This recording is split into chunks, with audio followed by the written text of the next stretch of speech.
Hello, welcome to the Levelin Up podcast with Brigham Blackham. Guys, we have my friend Joan Robison here. She is an amazing author, entrepreneur, someone you do not want to miss the next half an hour with, because we're going to be talking about what happens beyond flip the switch. Now, she is author of this awesome book. I'm only halfway through it. I wanted to finish it before we got it, but I only had like 2 days. So I'm like, trying to burn through it. Man, there's some really amazing insights in here. So stoked to have a conversation with you. And, flipping the switch, that just fell down. It's all right. That's why these are live. They're fun. But guys, I'm so stoked to have Joan on today. Now, one of the things I'm still trying to figure out when I'm doing these lives is how do I get that little like bookend thing to happen. So we're going to try it. You ready? I'm going to push the button and see if it works.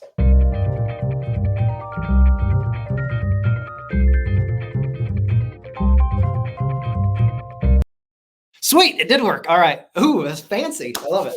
New technology. It's a real thing.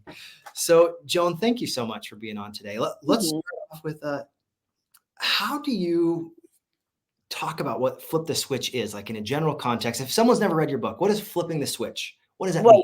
Well, first, let me say what an honor and a pleasure to be on your show, Brigham. I really appreciate it.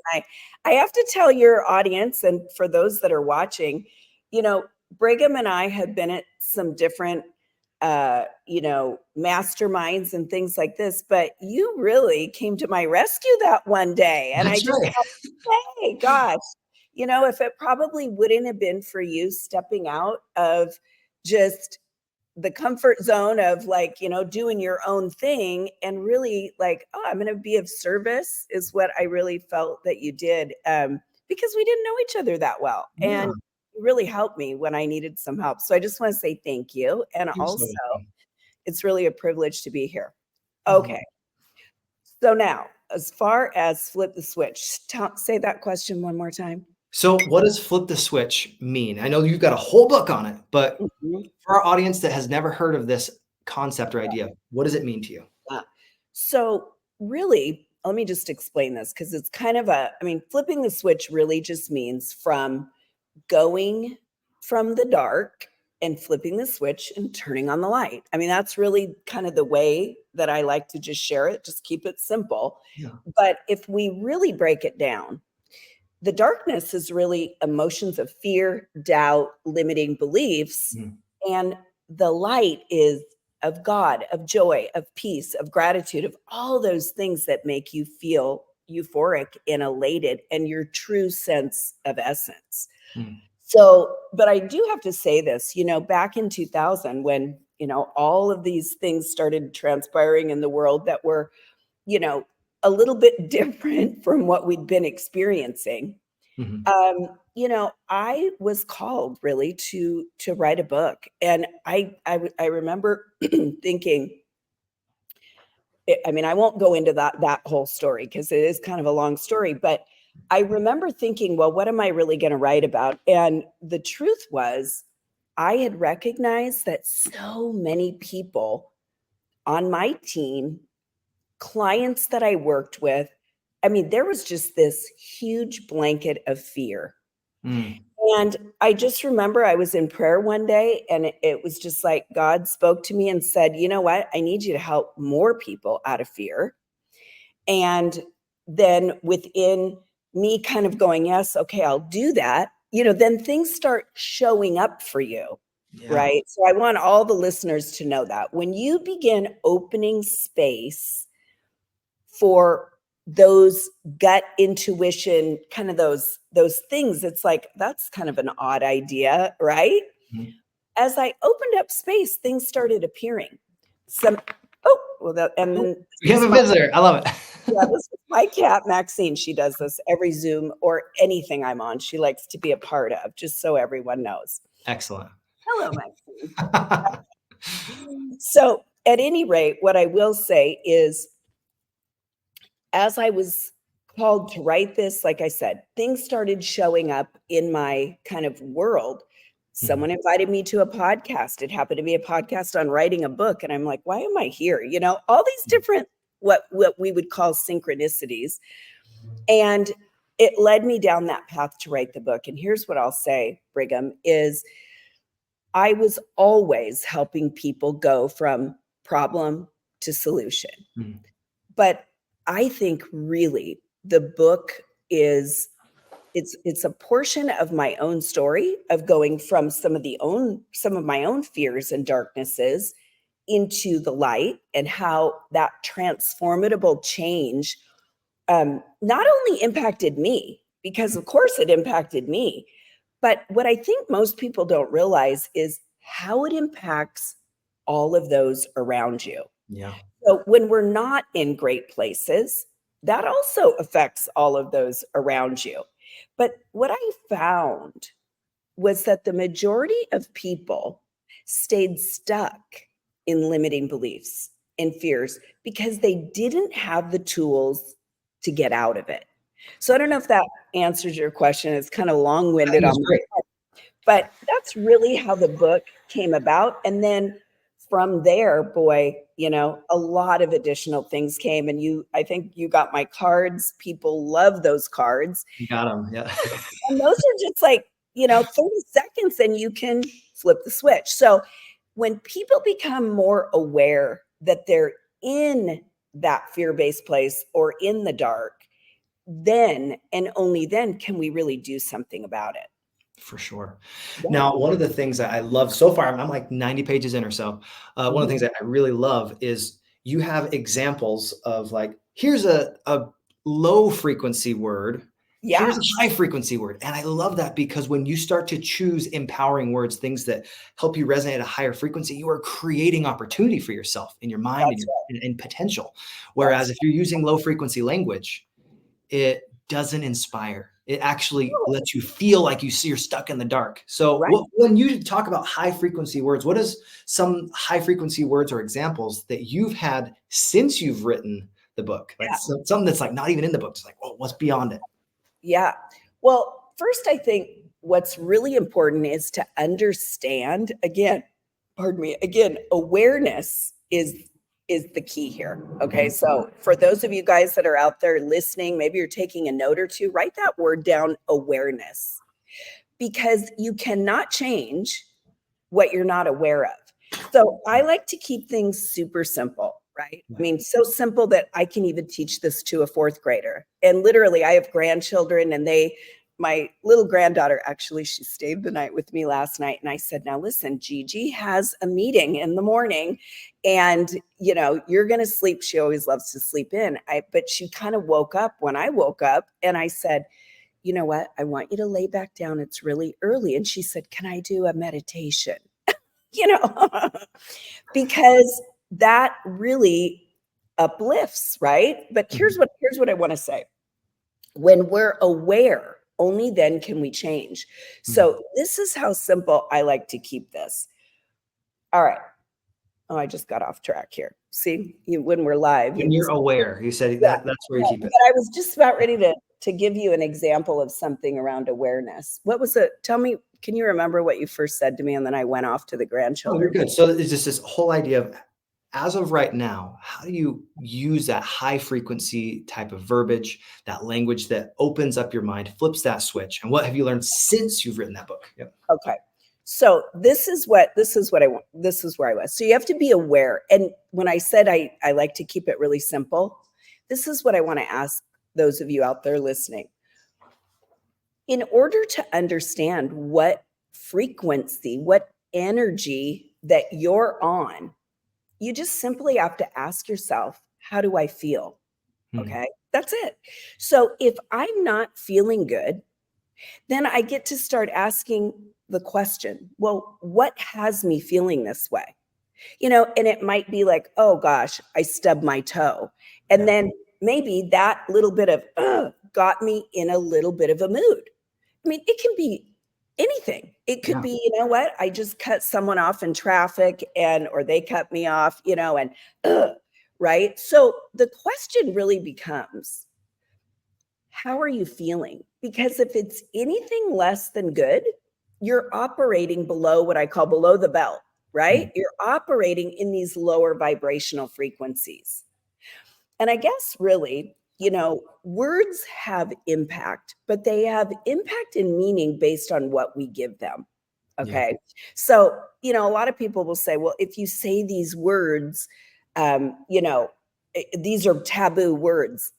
It's not the words at all. I mean, you could take a word that maybe society or humanity says that word is not a great word, maybe it's even a swear word, but if it's used in the right context, by the way, I'm not saying go out and start swearing, but I'm just giving you the example that, you might be a really passionate person and you might be like, damn, that's good. And that does not mean that is low frequency. Does that make sense? Exactly. So I think, Brigham, to directly answer your question, what I have learned since writing the book is strictly through the discipline of practicing the principles that I teach. And what really has come of it is more results, more experience, helping more people. And the true test of all this stuff, in my opinion, is, I've been using it to build my sales teams, to operate in life, because there was a time, and you probably read it in the book. If you're 90 pages in, you've already read it, where I had some really not so great things happening. And some people might look at some of those experiences as, wow, you really went through a lot. And I know that many people go through a lot of things, from traumas in their childhood, and we could go on. But what I did choose to do is stay closely connected to God. That's where I draw my strength, my inspiration. Okay. And I allowed those circumstances to shape me, to humble me, and to use them for good, to help all of those people around me. And here's the beauty of things like this. I was just sharing with someone the other day. They asked me, gosh, you kind of put it out there, like you're sort of kind of an open book. Like, I don't know if I had written about getting a DWI and all that stuff. And I said, well, here's the thing. Probably the reason why I had the courage to write that is because that challenge shaped me, and I overcame that drinking issue. One day at a time. I don't drink.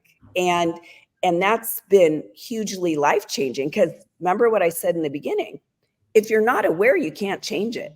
Right. And Brigham, I'm just going to tell you, I wasn't really aware that I had a drinking problem until I got in a little bit of trouble. I just thought I was, over drinking a bit. And when you're in bad places, this is the thing that happens. But I didn't really understand that I had a problem. And I would just say, thank God, because that night, and I wrote about that in the book, was, I could look at it today like, wow. Or let me go back. That night when I was getting wheeled away in the police car, I was thinking, what have you done? You are a mother of a 6-year-old who, by the way, is now 30. You have all these responsibilities, and all of this has gotten you here. And it felt like the worst day of my life. But actually, it was just the beginning.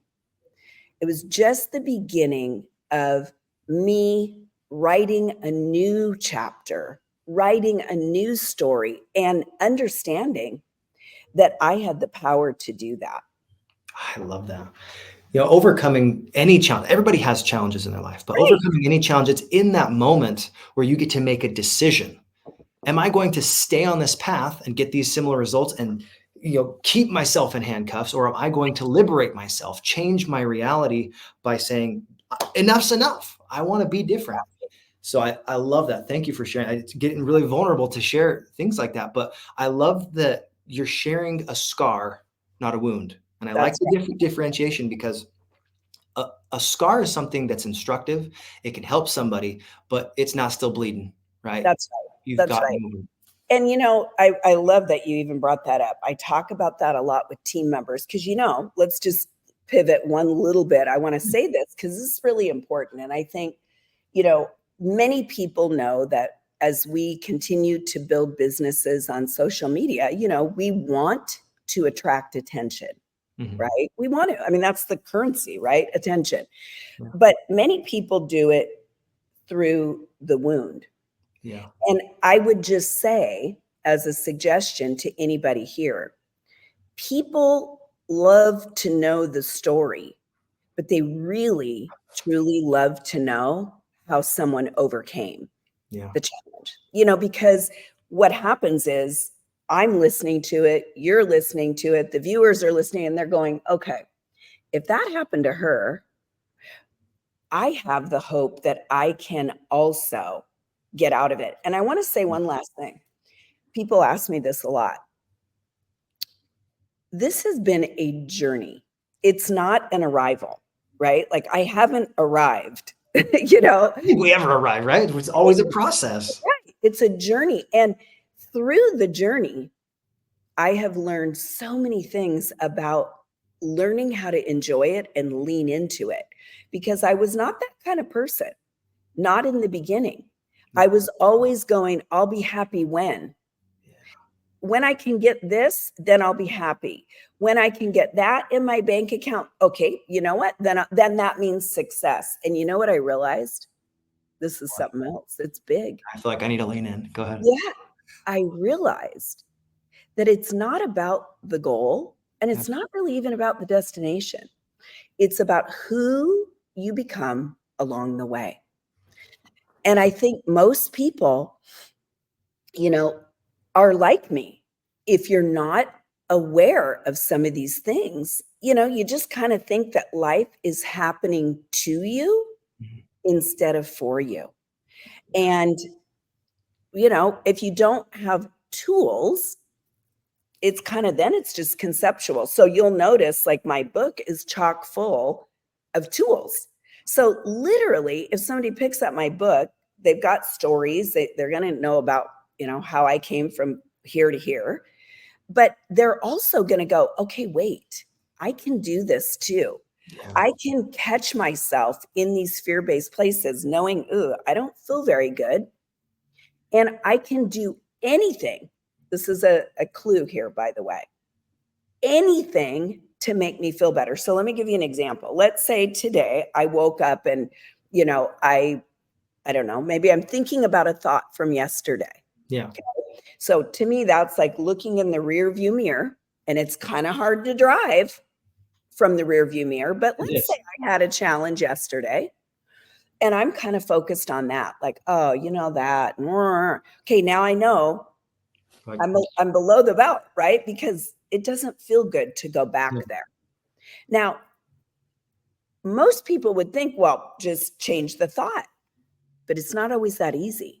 And especially when you're the one in the emotion of those things. Oh, it's easy for me to teach it. But when you're the one in it, we tend to obsess about a worry, especially things like finances or, husband and wife partnership, children. These are things that mean the most to us. And so we obsess about the fact that it's not happening fast enough, or why is this person this way? Or, you know what? I've been working my tail off and my bank account's not really showing it. So we're in these places of illuminating what's not happening or what we don't want. And that right there is a clue that you're below that belt. You're below the line of a higher vibrational mentality, thought, and frequency. So if I can catch that, and this is what I've been practicing for years, because when I first started this, Brigham, in the days of that story, right, I might have had a month, 2 months, a year. Like I literally was in a relationship whom now today I recognize as one of my greatest teachers. See, if I wasn't in that relationship, I wouldn't have went to go get the help because I thought he needed the help. Like I could go change him. But really what it was is, oh boy, Joan, you got to look within. You've got to go to God about you and your relationship. And when you can get right within yourself and feel empowered, you're probably going to attract a better relationship, which has been true also. But I share that because these are common things that the majority of human beings think, right? It's just not uncommon. We want to point the finger. We want to blame that person, even parents, why we're the way we are. And really, I mean, I'm 56 years old, almost 57, right? And I have the responsibility of my own life. Nobody did anything to me. I still have 2 arms, 2 legs, a great mind. You know, I am the one that has the choice. I love that. One of the things that I would love to share really quick was, while I've been reading your book, it's reminded me of 2 different things. My first time I ever heard this concept was 15 years ago when I was a theater practitioner. My mentor, Marilee Webb, she said, "I don't care what happened before you go on stage. Everybody has stuff. Right. But as soon as you are ready to step on stage, you take a moment and you let all of that darkness, whatever it is that's in your life, go. And then you say, I am here, I'm in this present moment." And you flip the switch in that way that allows you to take that step on stage and present the very best that you can, to be the very best you can. Wow. And I think that has instructed so much of what I do in theater, in my business, in communicating with other people, because that idea of flipping the switch, it's really universal. Every single one of us, every day, at some point, will go and turn on the light switch or turn it off. Right. And the other thing was, your book has reminded me of the way my mother wrote a song for me when I was a missionary. Right before I went on my mission, she wrote a song that was called "Let Your Light So Shine." It was based in the idea of, don't put your light under a bushel. You need to let it shine, because otherwise, how do you help people? It's like having a candle and everybody else has no flame, but you've got a flame. If you light their flame, it doesn't diminish your flame. Yeah. Right? That's That right. song, "Let your light so shine, share the love you feel, let it blossom in your smile, like a city on a hill." You think about this. Every single time that we are willing to share that light, share insight, the word insight, it allows you to see. It's in sight. Yeah. Insight. And if you don't have light in your life, you don't have that higher frequency, you can't see. That's right. So in your experience, what are some of the insights that have come by applying this consistently, day in, day out? Yeah. Well, the first thing I would say from my own experience. So literally, when I teach these practices, which, by the way, I teach every Monday on a free morning motivation, and I'll drop the link to you, and people can go to that. It's a generic, like, global morning motivation. We flip the switch, we talk about a subject, and the amount of people that I've seen transform literally before my eyes, I just get like, I can't even believe it. You know, I've had some people that have showed up that could barely get out of bed, and today they're thriving, right? And it's nothing of me. I just want to make sure I say that. I'm just the facilitator and the tool, you know, giver, right? I mean, it's kind of like, try these things. And because they're so easy, I think people can hang with that and discipline themselves a little bit around that. They're nothing that you have to go to school for or anything like that, right? But what I've recognized is, go ahead, Missy. Jeez. She's just not feeling comfortable. She had to switch Yeah, around. she had to move around, and I'm going to move a little bit because the light at the background there. Okay. But what I've recognized, Brigham, is for myself, it's the quality of well-being that I have, you know, and again, this is something that I didn't recognize it at first. So I want to say that to people. Like, people recognized a change in me before I recognized it. Yeah. Right. And the change happens from the inside out. Right. So some of the things that I recognized were, remember I mentioned, it was this span of time that I could collapse time. In other words, when I say collapse time, I had a limiting belief that initially, well, this is going to be a good couple years. In other words, I got my DWI, started down this path of, really creating a new life.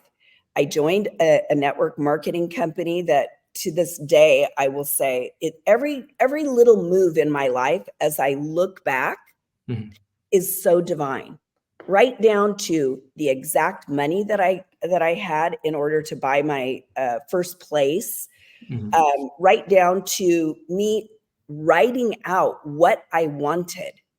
And I teach about this because I didn't know anything about manifesting, but I did know about praying. And I did ask God, please help me. And that was probably the most powerful prayer that I could have prayed, right? Is just, please help me. 3 words. So use them. That's the way I see it. But here's what happened. Remember I said, because I took the first step, things start happening. And that's what I want people to know. You might be in the darkest place. I was. And I think it was even darker than I even realized. Yeah. And if I even look back from the human eyes, from my own standpoint, and I'm a journaler, and I'll tell you, if I have millions, no, not millions, that's not true, but I mean, I've got book bins full of journals, right? If I look back at what I wrote about then and, how I've transpired over time, it's amazing because it wasn't, how do I say this? It wasn't just like, oh, I had this epiphany and everything changed. Okay. It was a real work of like, some days I thought, nothing is changing. I give up. Well, guess what? In the giving up, guess who showed up? God. In the giving up might have been the day that I'm walking, down the street and I end up helping somebody with, maybe they drop something, I pick it up, and that smile that somebody gave me, like, I was like, wow, what's going on? I didn't always think that this was the answer. And I many times thought, I'm never going to get out of this. But you see, these were the things that I realized today catapulted what I really wanted. And I want to say this, it is in knowing what you don't want that you begin to understand more of what you want. So if we're going to talk like limiting beliefs, let's say my limiting belief is I've got to work really hard to make a lot of money. Okay. That's always been something, because I grew up in a family where my dad, everybody worked really hard and they made a lot of money. But here's the deal. I believe that to where I was working myself almost, into a tailspin also. And then I realized I have a limiting belief. So what's the opposite of you have to work really hard to make money? What's the opposite? Because that's really what I wanted. I wanted to work in flow, right? I wanted to work in a peaceful manner. I wanted to help people. And I wanted to make lots of money. There's nothing wrong with that. Yeah. But my point is, I had to realize that working hard was the limiting belief, and the opposite was working in a peaceful flow. And so whatever your limiting belief is, some of you look outside and maybe your limiting belief is the world is crumbling or something. But what does that mean? It means you really want a peaceful, joyous, harmonious world. Yeah. So once we know that we really want the opposite, if we can then begin focusing on the opposite, you'll start to notice that your energy is better. Your frequency rises. And if you can begin doing this and practicing this, what you'll notice is today, a number of years later, and it doesn't take a number of years, but I'm just sharing with you just from my own perspective. When something happens in my life, and I've still had a lot of challenges and different things that come in, but my way of looking at them is different. And I don't ever go to these depths. You Yeah. know, I kind of go like, well, okay, that happened. What are we going to do? Flip the switch just like that. So I spend far less time in those lower places because of the awareness. That's so awesome. One of my favorite things that you shared with me this last week were these little cards. This was Mhm. my favorite one, by the way. It was about challenges. You basically brought it up, but this line, what we resist persists. Yeah, Sometimes it is in the resisting that we keep those challenges. But we do. as soon as we accept those things as neutral, they are what they Yeah, are. yeah, And then we get to respond, not just react to our reality. that's right. That That's ability to respond is so key. So one of the things that I would love to hear from you is what's your special K? I call this your specialized knowledge right. that is going to allow somebody to go from, man, I am just sunk in this belief to what if I create a possibility where this doesn't have to persist forever? How can I take this challenge and reframe it or look at it in a different way? Mhm. What would you say? Some of that specialized knowledge. Well, again, I think most people think that like when I'm teaching something, a skill, a reframing skill, a different way to look at something, you know, uh, I mean, I could go on. There's all these little different things that we learn, but I think most people think it's going to be hard, right? Like, or they'll say to me, wait, this seems so simple. And that's the thing is we as human beings, I find, make things hard. We want to believe that it has to be hard to make this impact and difference, right? And it doesn't. So what I believe the special kind of sauce or the special Yeah. K, as you say, right, is to really truly think of things in a compartmentalized way. Now, let me give you an example Yeah. of that. So if I'm, let's say, uh, waking up in the morning, right? And I recognize that, yesterday and beyond, maybe I wake up and I continually say, like, oh my gosh, I'm so tired, or oh, I got to get up and do this again, or, so, maybe I'm waking up and I'm in those places. And by the way, many people are. So don't beat yourself up. It just is. And you use that word. I just kind of am going to accept this Mm. is just sort of my state of being. And we don't label it. It's not right or wrong. It's just where you are. Yeah. The question becomes, how long do you want to stay there? So I'm giving the example of waking up in the morning because I believe that when people can start their day feeling good, that momentum is likely to carry, right? So, one of the things I would look at is what is one thing that you want to change? Don't, go into this thinking like, I'm going to change the entire landscape of my day or life. I think that's why many people perceive that they failed. And by the way, there is no failure. To me, there's only practice. I don't even use the word failure. That's just for me. I don't want to give it meaning. I don't like the way that word makes me feel.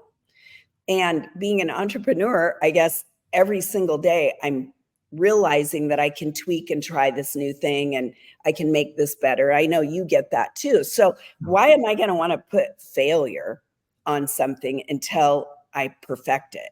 I'm not. But my point is just start with one thing. It's why people don't see themselves succeeding in business or on a diet or in a relationship because they try to do too many things at one time. And then all of a sudden, it's overwhelming because their true nature, it's trying to get through, but it seems like, wow, this is a lot of work. So if we just start with one thing, and I'm just making a suggestion that one thing in the morning Yeah. would be a great way to start. And I want to say one last thing. You know, uh, I found that there were times where I needed other tools, and I talk about these in Morning Motivation as well as in the book. But what I mean other tools is I needed a little bit of help to get me beyond just what I could think about. Mhm. Because when we're in a fear-based place, often we can't just stop and go, oh, okay, I feel joy. That isn't the way it works. We have to kind of move up the emotional scale. Okay. So what that means is I'm not feeling so great. I ask myself, what is it? And maybe I say, oh, I got in a little tiff with my kid before he left for the bus.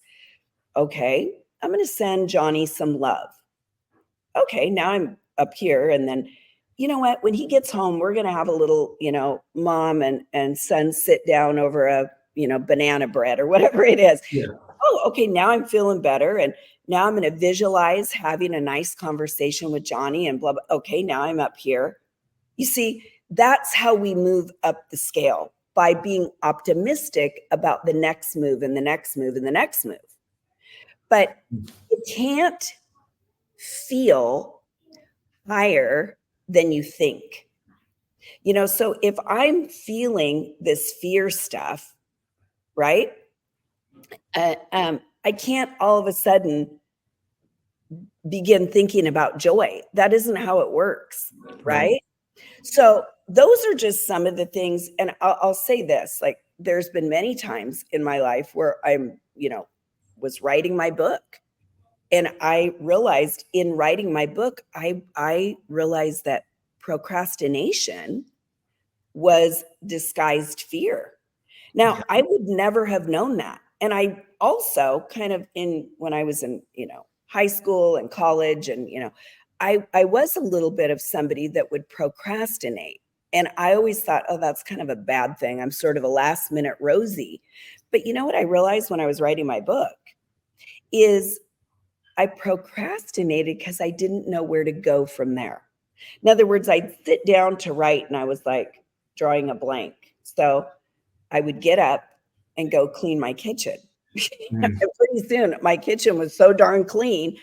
And then I had to force myself, right? So I took a timer and said, do whatever you want for the first 10 minutes. And now you're going to sit down and write your book. And I realized, you know what? Joan's nature isn't procrastination, right? I'm not going to label that. I just was procrastinating because I didn't know what to do next. And I think people have this same challenge in their business. Like if I don't know what to do next, maybe it's around sharing my product, maybe I lack the confidence. Chances are they're procrastinating, taking an action step. And it's not because they're bad people or they're procrastinators. They just may not know what to do. So I want to give a couple little examples. So let's say I'm in that place.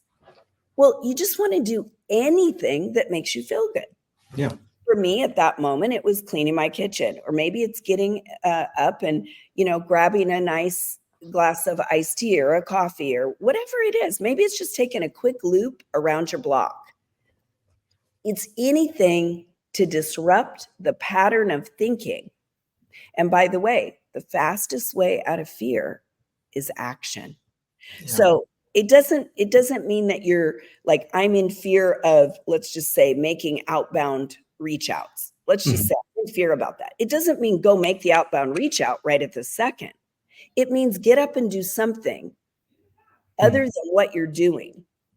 Sitting in your cups, laying in your bed, whatever it is that will make you feel better, and then start, from that. That's that pattern interrupt, that change of state. And in that change of state, you're able to change your reality. That's right. A lot of different ways. That's right. So I know our time is up today, but man, we have so much more that I want to talk about. Joan, this is just the beginning of our relationship. I'm so grateful for you coming out and sharing with us. Man, you just poured into the audience so many amazing things. Before we sign off, is there anything that I didn't ask you that you wish I had? Oh, I'd love to hear that little insight. Go ahead.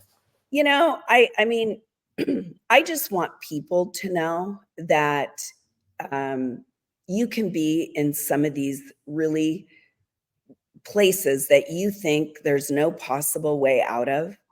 I want you to know I've been there.